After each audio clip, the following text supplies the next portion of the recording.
Voilà, bonjour chers amis, chers internautes, chers frères et sœurs. Je suis encore très content d'être là pour essayer de partager une petite pensée de Dieu, car nous sommes les fils et les filles du royaume, nous aimons le Seigneur et quand toute occasion nous est accordée, on essaye de partager avec nos amis, nos frères et sœurs, pour un peu voir ce que le Seigneur nous dit au travers de sa parole. Et comme vous savez, on a essayé de partager récemment sur le sel de la terre, ce sel qui est censé apporter la saveur pour apporter du goût dans nos vies. J'aimerais vraiment rendre grâce au Seigneur, comme toujours, pour sa bonté, pour sa fidélité, pour tous ses bienfaits, pour tout ce qu'il fait dans nos vies. Car nous ne sommes pas meilleurs que tous les autres qui, en l'occurrence pour exemple pour ce jour, ou qui ne sont pas réveillés. Moi j'ai pu me réveiller, vous peut-être là vous allez me voir, vous avez pu vous réveiller. Nous ne sommes pas meilleurs qu'eux, nous ne sommes pas plus beaux, plus intelligents, nous ne sommes pas supérieurs à eux, mais nous avons eu ce privilège, cette grâce de la part du divin créateur de nous réveiller, d'expirer, de respirer, et nous avons contemplé sa bonté qui se renouvelle chaque matin dans nos vies. Voilà pourquoi j'aimerais vraiment, en tout cas, le bénir, le remercier en ce moment où nous nous communions pour sa gloire. Et j'aime bien ce chant qui dit il est vivant, il est vivant, il est vivant, il est vivant, il est vivant. Il est vivant, alléluia, alléluia, alléluia. Jésus revient, Jésus revient, Jésus revient, Jésus revient, Jésus revient, alléluia, alléluia, alléluia. Le pain de vie, le pain de vie, le pain de vie. Le pain de vie, le pain de vie, alléluia, alléluia, alléluia, alléluia. Oh Seigneur, comment ne pas te glorifier, comment ne pas te rendre grâce, comment ne pas te remercier pour ton amour, pour ta fidélité qui demeure éternelle, mon Dieu, mon roi. Toi qui es Dieu, toi qui es merveilleux, toi qui es glorieux, toi qui es puissant, toi qui es l'ami fidèle par excellence, qui ne déçoit pas, qui ne trompe pas, qui est toujours là présentement, même quand bien même nous ne te connaissions pas, mais tu nous connaissais, tu avais les regards fixés sur nous et tu avais un plan merveilleux pour moi, pour mes frères et sœurs et pour ceux qui vont me suivre encore une fois en ce moment. Voilà, je voulais vraiment remercier ce grand Dieu parce qu'il est bon, il est fidèle, il est merveilleux. Je l'appelle toujours MM, merveilleux, mystérieux. Nous savons qu'il y en a qui se sont donné ces appellations de MM, mais c'était une fausseté, c'était une copie. Mais l'original, c'est le merveilleux et le mystérieux MM. Voilà, maintenant vous le savez aussi. En tout cas, Dieu est bon, God is good all the time and he never change. Il est le même hier, aujourd'hui, éternellement. Il est la parole divine, il est la parole de Dieu, il est le véritable époux. Et nous voulons encore voir ce qu'il nous dit, quels sont ces mystères encore qu'il nous révèle au travers de sa parole, parce qu'on le découvre dans sa parole, parce qu'il est la parole. Voilà. Aujourd'hui, j'aimerais vraiment parler sur ce thème qui est le parfum. Alléluia. Le parfum. Dites avec moi, le parfum. Vous savez, nous avons connu tout homme, toute femme qui se respecte. Un minimum, on aime bien être parfumé, avoir une bonne odeur, dégager quand même quelque chose, une bonne arôme quand on se balade ici et là. Mais la société nous a appris cela, les industries nous ont appris cela, mais il y a un autre type de parfum dont la Bible nous parle. Parce qu'il n'y a rien qui soit caché devant Dieu. Donc tout ce qui existe dans ce monde est connu de Dieu d'avance. Et Dieu sait toutes choses car c'est lui qui a créé toutes choses. Rappelez-vous bien lorsqu'il a créé le ciel, la terre et l'univers. Pendant ces 5 jours, le 6e jour, il a créé l'homme. Mais quand il a créé, c'est lui qui appelle à l'existence ce qui n'existe pas. Donc c'est lui qui a amené tout à l'existence. Et quand bien même nous avons ces bons parfums qui sont là pour nous parfumer, pour nous donner des bonnes odeurs, mais il y a un parfum spirituel dont la Bible nous parle, et j'aimerais vraiment parler de ce parfum-là aujourd'hui. Dieu m'a vraiment mis à cœur de parler de ce parfum. Nous allons voir ici dans la parole de Dieu, si vous avez vos smartphones, vos tablettes, vos Bibles. Nous allons prendre rapidement dans 2 Corinthiens chapitre 2, à partir du verset 15. La Bible dit, « Nous sommes en effet pour Dieu le parfum de Christ, parmi ceux qui sont sauvés et parmi ceux qui périssent. » Alléluia. Aux uns, une odeur de mort, donc qui tue, donnant la mort. Aux autres, une odeur de vie, donnant la vie. Nous sommes pour Dieu un parfum pour Christ, parmi ceux qui sont sauvés et parmi ceux qui périssent. Alléluia. Dieu est bon. God is good. Alléluia. Et rappelez-vous bien, la Bible dit, Paul dit aux Corinthiens, que la prédication de la croix est une folie. Alléluia. Pour ceux qui périssent, mais pour nous qui sommes sauvés, elle est une puissance. On est sauvés par la foi.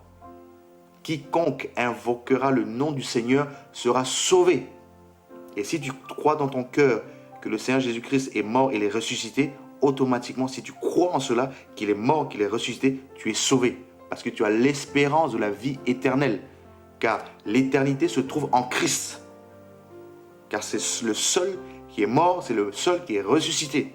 Ce n'est pas un mythe, ce n'est pas une philosophie, ce n'est pas une histoire racontée, c'est une réalité. Tous les grands de ce monde, tous les savants de ce monde qui nous ont précédés, qui sont partis, beaucoup ne l'avaient pas accepté au départ. Mais à la fin de leur vie, si vous regardez dans le cours de l'histoire, la majorité ont reconnu que Dieu, il y a un Dieu qui existe. Il y a une force supérieure, il y a une divinité qui existe. Alors ne faites pas cette erreur-là de faire partie de ces gens qui n'ont pas cru et qui sont morts sans avoir la connaissance de Dieu. Parce qu'ils ont volontairement renié le Seigneur. Et la Bible dit que la croix, c'est une folie. C'est vrai, venir dire qu'il y a un type, un monsieur qui est venu, qui a marché, qui avait ses idées, qui est mort, qui est ressuscité. Et si tu crois en ce gars, en réalité, tu es sauvé. Pour certains, c'est pas possible, c'est une folie. Mais la Bible dit, c'est une folie pour ceux qui périssent. Mais pour nous qui sommes, pour nous qui croyons, pour nous qui sommes sauvés, elle est une puissance. Car lorsque le Seigneur reviendra, les morts en Christ ressusciteront premièrement. Et pour nous qui sommes sauvés, nous allons être enlevés, nous allons être transformés. Alléluia, Dieu est bon. C'est ça l'évangile de la croix. La puissance de la résurrection. Christ mort, Christ crucifié, Christ ressuscité. Et de la même manière, il est ressuscité, de la même manière, il viendra aussi. Alléluia. C'est ça le Seigneur. Et c'est là où Paul, encore une fois, lui qui nous a révélé Christ dans toute sa splendeur, il nous dit que le parfum de Christ parmi ceux qui sont sauvés et parmi ceux qui périssent. Aux uns une odeur de mort, donnant la mort, aux autres une odeur de vie, donnant la vie. Alléluia. Dieu est bon. Et on voit ici, pour nous qui avons reçu Christ, nous sommes censés dégager la vie. Parce qu'il est le chemin, la vérité et la vie. Le seul dans tout l'univers qui a pu déclarer ses paroles ouvertement qu'il était le chemin, la vérité et la vie, c'est Jésus-Christ, Yeshua HaMashiach, le mort et le ressuscité. Celui qui, alléluia, au lieu du crâne, là où il a été crucifié, et si vous regardez même parmi les trois poteaux à la croix, c'est le seul qui a été au milieu, au centre, et c'est le seul poteau qui a été élevé au-dessus des deux brigands à la croix, pour montrer encore sa royauté, sa divinité. Il est venu roi, étant bébé roi, il a fait trembler Hérode dans tout son royaume. Des mages, des magiciens, des astrologues qui étudiaient les astres sont venus se prosterner devant un bébé dans une étable. Ils n'ont pas regardé à l'état dans lequel ils étaient pour venir voir un bébé, parce qu'ils reconnaissaient, ils ont eu la révélation du bébé qui était un roi. Né roi, mouru roi, ressuscité roi, et il reviendra roi. Mais comment renier cela? Comment renier cela? Dieu est Dieu, le Seigneur des Seigneurs, le Roi des Rois, comme la Bible nous dit. Et c'est une vérité pour tous ceux qui ont goûté à son amour, pour tous ceux qui ont goûté à sa paix, pour tous ceux qui ont goûté à sa bonté inconditionnelle. Il n'a pas regardé à ce qu'il était, il n'a pas regardé à tout ce qu'il pouvait avoir comme honneur au ciel, avec les 4 êtres vivants, les 24 vieillards qui étaient sans cesse en train de se prosterner pour l'adorer. Il n'a pas regardé à cela. Il a regardé à toi, il a regardé à moi. Il a quitté toutes ces choses. Il est venu ici sur la terre, frayer un chemin, frayer une nouvelle route pour que chacun de nous puisse avoir accès au lieu, à sa présence. Jésus-Christ. Il est venu nous sortir de la malédiction, de la condamnation, de nous sortir de cette odeur qui donnait la mort. God is good. même notre conscience. Laissez. On va prendre la parole pour continuer. Parce que lorsqu'on commence à parler de notre amoureux, notre amour qu'on aime, on peut passer des heures et on ne va pas leur passer. Mais comme nous sommes quand même limités par le temps, on va essayer de faire vite. Alléluia. On va prendre l'évangile de Jean. Jean ici. Jean chapitre... j'aime mon Seigneur, hein. J'aime mon Dieu. Jean chapitre... Jésus ressuscite Lazare de Béthanie. Jean chapitre 11, on ne va pas lire tout le chapitre, mais chez vous, vous aurez l'occasion de lire tout le chapitre 11 et le chapitre 12 pour voir un peu cette histoire. On va voir ici qu'il y avait un homme malade, Lazare de Béthanie, village de Marie et de Marthe qui était sa sœur. C'était leur frère qui était malade. Et Jésus était en mission et on vient lui dire que son ami était malade. Et à un moment donné, si on regarde ici, verset 4, chapitre 11, après avoir entendu cela, Jésus dit: cette maladie n'est point à la mort, mais elle est pour la gloire de Dieu, afin que le Fils de l'homme soit glorifié par cette maladie. Lorsqu'il eut appris que Lazare était malade, il resta 2 jours encore dans le lieu où il était. Jésus apprend que son ami Lazare est malade, qu'il n'était pas bien en bon état. Son ami, il reste encore pendant 2 jours avec ses disciples quelque part ailleurs. Il ne s'inquiète même pas. Tranquille, à l'aise pour lui. On va survoler rapidement. Verset 11. Après ces paroles, il leur dit: Lazare, notre ami, dort, mais je vais le réveiller. Alléluia. Les disciples disent: Seigneur, s'il dort, il sera guéri. Jésus avait parlé de sa mort, mais ils crurent qu'il parlait de l'assoupissement du sommeil. Alors Jésus leur dit ouvertement maintenant: Lazare est mort. My God, Lazare est mort. On va aller plus vite. Verset 17. Jésus étant arrivé, trouva que Lazare était déjà depuis 4 jours dans le sépulcre. Verset 20. Lorsque Marthe apprit que Jésus arrivait, elle alla au-devant de lui, tandis que Marie se tenait assise à la maison. Marthe dit à Jésus: Seigneur, si tu avais été ici, mon frère ne serait pas mort. Maintenant, même je sais que ce que tu demanderas à Dieu, Dieu te l'accordera. Verset 24. 23. Jésus dit: ton frère ressuscitera. Je sais, lui répondit Marthe, qui ressuscitera à la résurrection au dernier jour. Alors, Jésus lui dit: je suis la résurrection et je suis la vie. Alléluia. Elle ne savait pas que devant lui, au fait, c'était celui qui donnait la vie. Alors, Jésus lui dit: celui qui croit en moi vivra même s'il meurt. Merveilleux.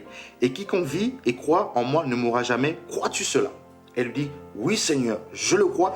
Tu es le Christ, le Fils du Dieu qui devait venir dans le monde. Et il s'en alla.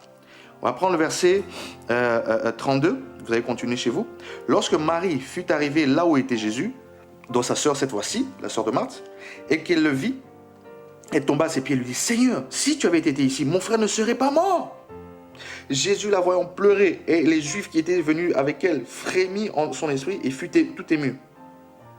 On continue. Verset 38. Jésus, frémissant de nouveau, lui-même se rendit au sépulcre. C'était une grotte et une pierre était placée au-devant.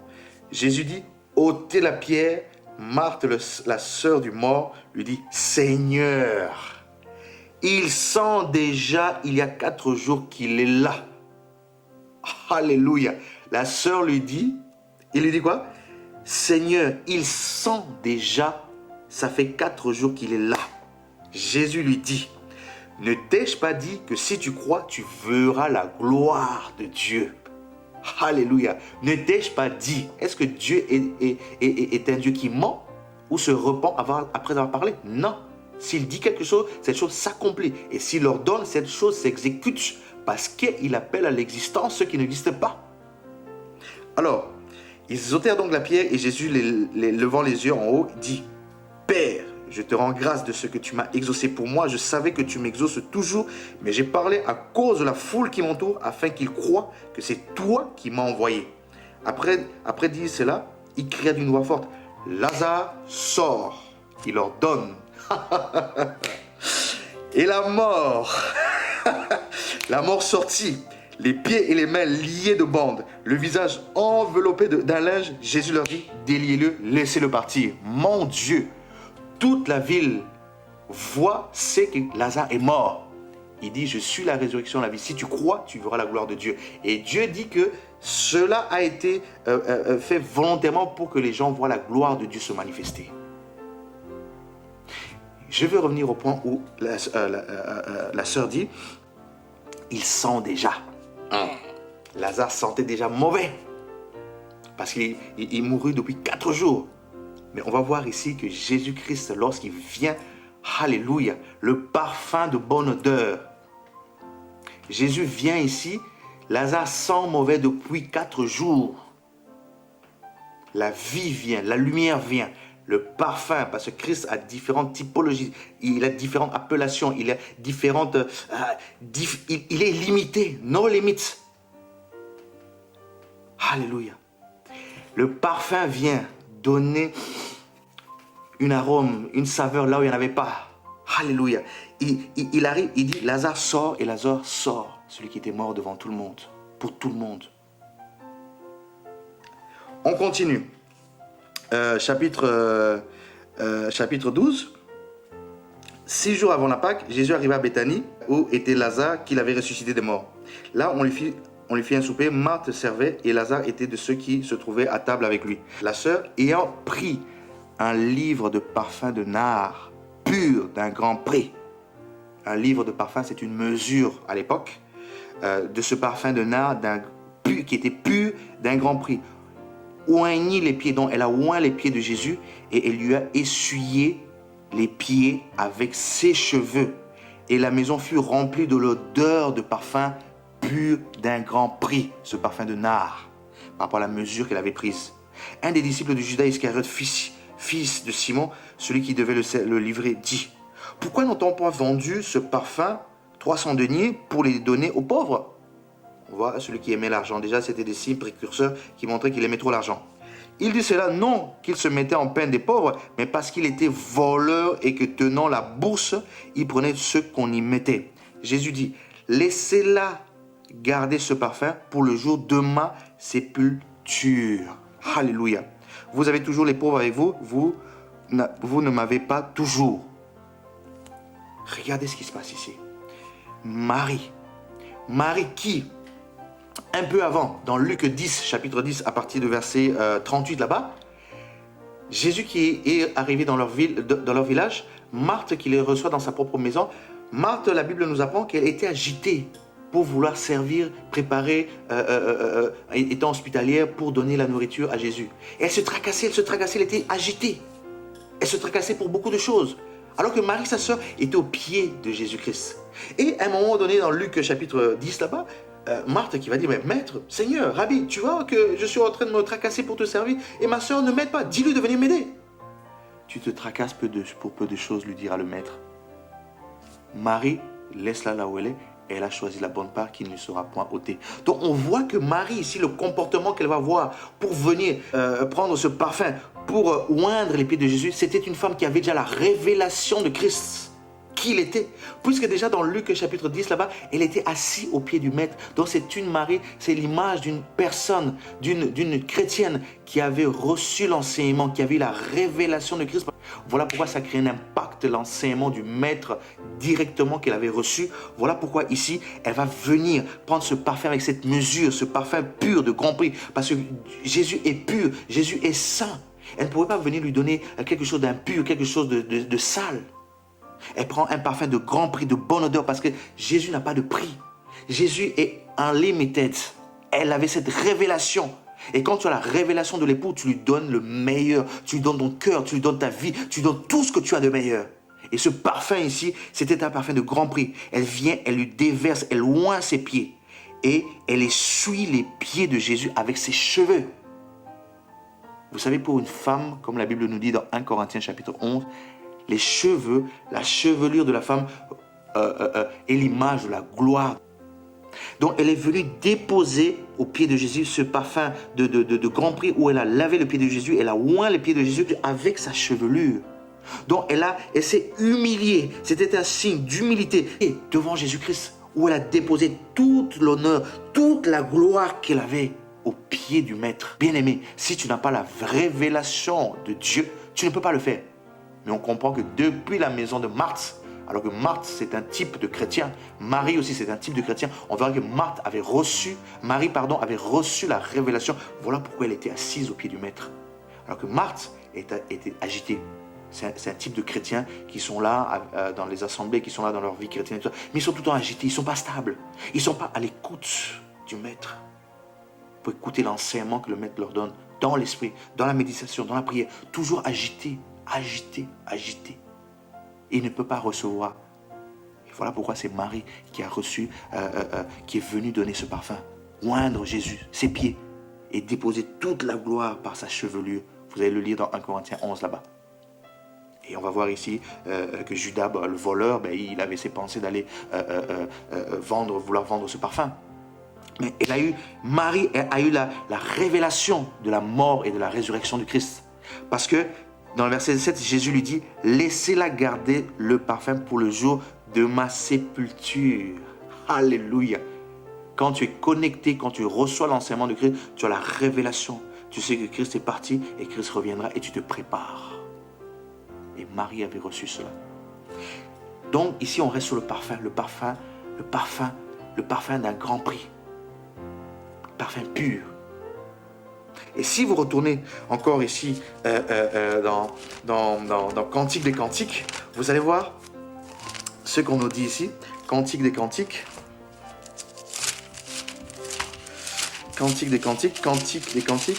chapitre 1er. On voit cette... c'est merveilleux cette histoire, c'est vraiment... C'est une histoire qui dépeint l'amour entre la fiancée et son fiancé. L'épouse, l'église fiancée à l'époque Christ, entre la Sulamite et Salomon, le roi Salomon. Et on voit ici Cantique des Cantiques de Salomon, verset 2. Tes parfums ont une odeur suave, ton nom est un parfum qui se répand. C'est pourquoi les jeunes filles t'aiment. Alléluia. Ton nom est un parfum qui se répand. Le nom du Seigneur est aussi un parfum de bonne odeur, un parfum qui le reçoit, un parfum qui se répand et donne une odeur agréable. Ce n'est pas ces arômes ce n'est pas ce parfum que nous avons, toutes ces marques que vous connaissez ici, là, ce n'est pas ça. C'est la pureté par excellence. Ce n'est pas ces essences qui viennent de la ville de Grasse, au sud de la France, dans les Alpes, au sud-est là-bas, où cette ville Grasse qui a été désignée comme la capitale mondiale de la parfumerie et du parfum. Non, c'est au-delà de ça. C'est plus que cela. Ton nom est un parfum, alléluia, est un parfum qui se répand. Voilà pourquoi devant Lazare, même s'il sentait mauvais, alléluia, le parfum de Christ s'est répandu jusqu'au tombeau. Et, alléluia, Lazare a senti ce parfum qui s'est répandu. Il ne pouvait que revenir à la vie. Je suis la résurrection, je suis la vie. Dieu est... Laissons cela.